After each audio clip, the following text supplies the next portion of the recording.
बिस्मिल्लाहिर्रहमानिर्रहीम। अस्सलाम वालेकुम वरहमतुल्लाह। मोहम्मद नवाज़ सिवाणी अॼु बहितरीन सिंगर बहितरीन माना क्लासिक इंसान मास्टर नदीम सोलंकी साहब अॼु असां सां वेठा आहिनि। सेवण कलंदर लाल शहबाज़ जी अॼु धमाल चवंदा। अॼु कलंदर लाल शहबाज़ जी आख़िरी धमाल आहे। अल्लाह साईं मास्टर नदीम खे ख़ुशि करे हिन जो यूट्यूब चैनल आहे।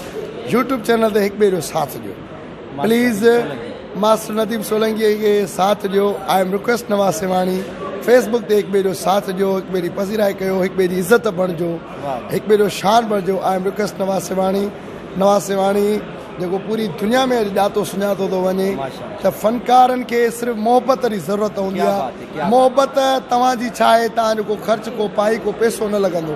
सिर्फ़ु सब्सक्राइब करिणो आहे, बेल लाइक करिणो आहे, ओके करिणो आहे।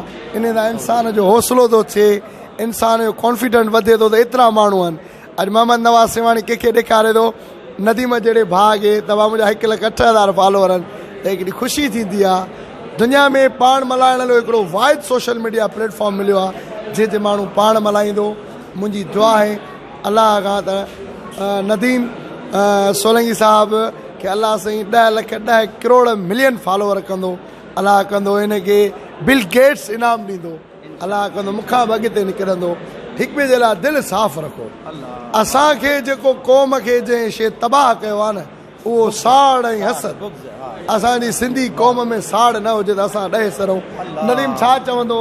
साईं तव्हां बिल्कुलु जेके बि लफ़्ज़ ॻाल्हाया यकीन कयो त तमामु ऐं हक़ीक़त इहा आहे त सब्सक्राइब करणु या लाइक करण में को पैसा कोन वेंदा आहिनि, पर असांजे कुझु दोस्तनि खे शायदि लॻंदो आहे त को सब्सक्राइब करण सां के पैसा वेंदा या ईअं सो असां दोस्तनि खे ॿुधाईंदा हलूं। ऐं भाऊ जो बि चैनल आहे, हिनखे बि तव्हां सब्सक्राइब कयो।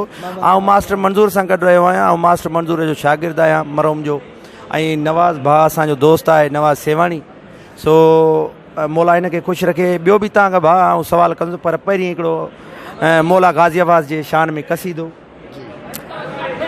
झुकते हैं जहाँ शामी तेरा वो आस्ता, झुकते हैं जहाँ शामी तेरा वो आस्ता, अब्बास तेरे दर सा दुनिया में दर कहाँ, अब्बास तेरे दर सा दुनिया में दर कहाँ।